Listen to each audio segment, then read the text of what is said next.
104.5 Measurement. All accepted street excavation will be measured in its original position and the volume computed in cubic yards by the method of average end areas.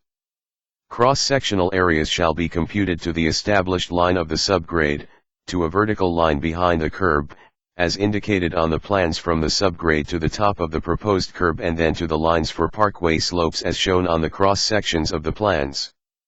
Excavation and replacement of unsuitable materials below finished subgrade elevations will be measured by the cubic yard with the amount agreed upon by the contractor and city prior to acceptance. 104.6 Payment. This item will be paid for at the contract unit price bid for street excavation, which price shall be full compensation for all work herein specified, including the furnishing of all materials, equipment, tools, labor, and incidentals necessary to complete the work. Authorized removal and replacement of unsuitable material in excess of the bid quantity shall be paid for at the unit bid item price for street excavation. 104.7 Bid Item. Item 104.1, Street Excavation, per cubic yard. Item 105 Channel Excavation. 105.1 Description. Excavate open channels within the limits shown on the plans, regardless of the type of material encountered, and dispose of any unused excavated materials. Construct, shape and finish all earthwork involved in conformance with the required lines, grades, and cross-sections, and in accordance with the plans and specification requirements. Note: this item does not apply to excavation required for box culvert conduits, cast-in-place or precast pipe storm sewers, or for pipe sanitary sewers, as excavation for those types of construction are governed by the conditions set forth in other specification items. Excavation for other small drainage structures shall be governed and paid for under other appropriate items or under item 306, structural excavation, when indicated on the plans. Such excavation will be considered as that beyond the limits of the channel excavation as indicated on the plans. 105.2 Materials.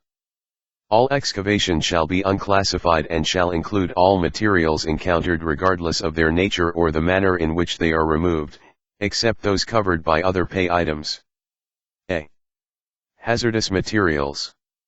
If the contractor encounters hazardous substances, industrial waste, other environmental pollutants, underground storage tanks, or conditions conducive to environmental damage, contractor shall immediately stop work in the area affected and report the condition to the owner's representative in writing. Contractor shall not be responsible for or required to conduct any investigation, site monitoring, containment, cleanup, removal, restoration, or other remedial work of any kind or nature, the remedial work, under any applicable level, state, or federal law, regulation or ordinance, or any judicial order. If the contractor agrees in writing to commence and/or prosecute some or all of the remedial work, all costs and expenses, to include any extension of the contract time, of such remedial work shall be paid by owner to contractor as additional compensation. B. Existing structures/obstructions. Removal of structures and other obstructions prior to excavation and finishing of all other earthwork described herein shall be completed and paid for in accordance with item 101, preparing right-of-way unless otherwise stated on the plans. C. Existing asphaltic materials.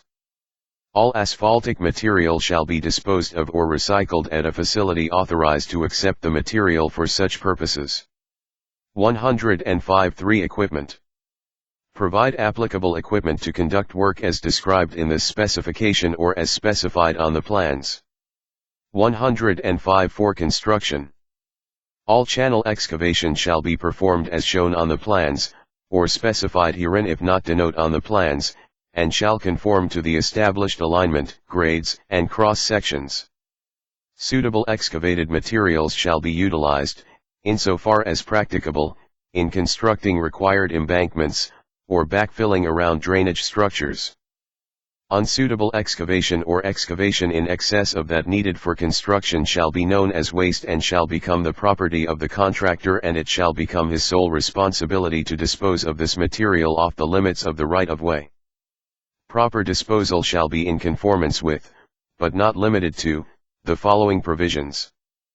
Do not deposit excavated material within jurisdictional wetlands, and obtain appropriate permits and apply provisions pertaining to soil erosion and stream pollution, when necessary, to meet federal and/or local regulations, rules, and procedures.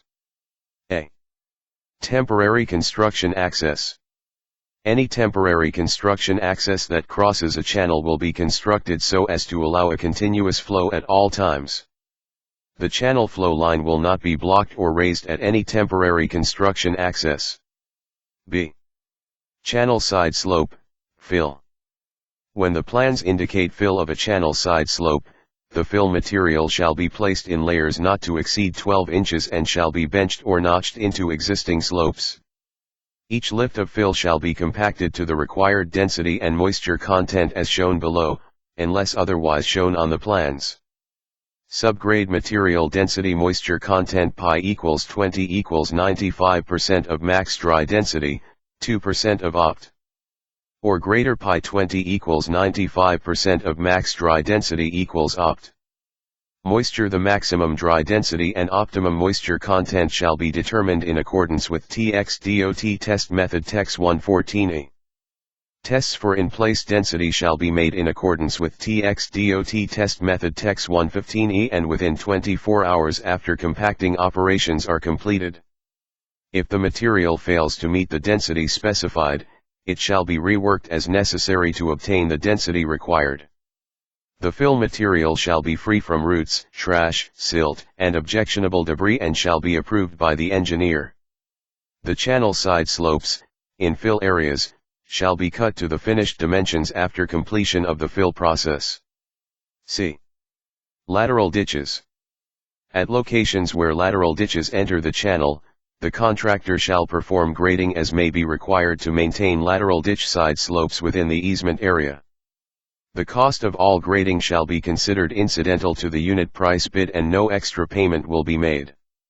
D. Channel completion. Prior to final acceptance by the engineer, the contractor shall remove all sediment from the bottom of the channel and dispose of this material off-site.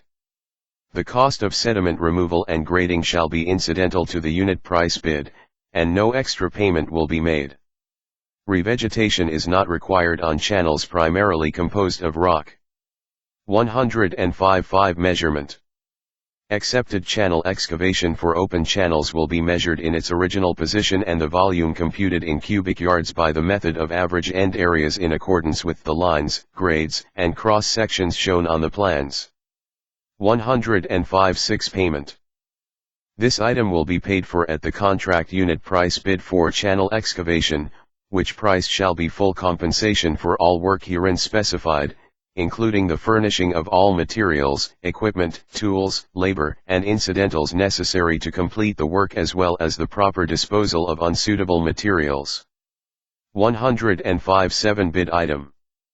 Item 105.1, Channel excavation, per cubic yard. Item 106 Box culvert excavation and backfilling. 106.1 Description.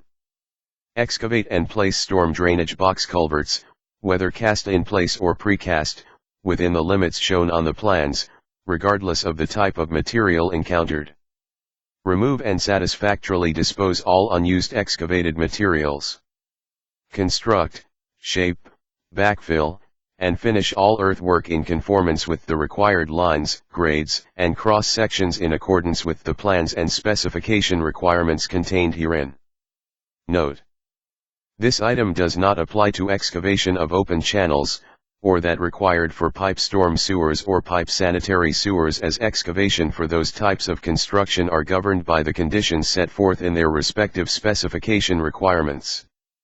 Excavation for other small drainage structures shall be governed and paid for under other appropriate items or under item 306, structural excavation, when indicated on the plans. Such excavation will be considered as that beyond the limits of box culvert excavation as indicated on the plans. Where a box culvert is used as a bridge in open channel construction, excavation shall be governed by item 105, channel excavation, and as item 306, structural excavation beyond the limits of the channel excavation. 106 2 Materials.